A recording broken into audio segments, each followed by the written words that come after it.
Ben ritrovati al meteo. Domenica in compagnia del maltempo intenso sulle nostre regioni, ma vediamo il dettaglio.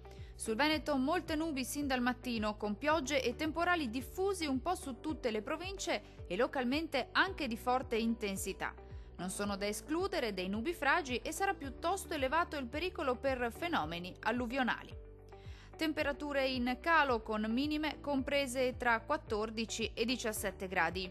Valori massimi compresi invece tra 15 e 21 gradi. Vediamo ora che tempo farà sul Friuli Venezia Giulia. Condizioni spiccatamente instabili anche sulla nostra regione. Il cielo infatti sarà molto nuvoloso con precipitazioni temporalesche diffuse un po' su tutti i settori e localmente anche forti. Attenzione al rischio di locali nubifragi. Temperature minime tra 16 e 17 gradi. Valori massimi oscillanti invece tra 17 e 18 gradi circa. Vediamo infine la situazione meteorologica del Trentino Alto Adige. Non cambia di molto lo scenario anche sulla nostra regione, infatti il tempo risulterà molto perturbato con piogge e temporali su tutti i settori e anche di moderata intensità.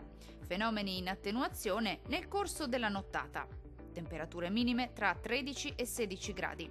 Massime comprese invece tra 16 e 17 gradi circa. Dal meteo di Antenna 3 per ora è tutto. Arrivederci!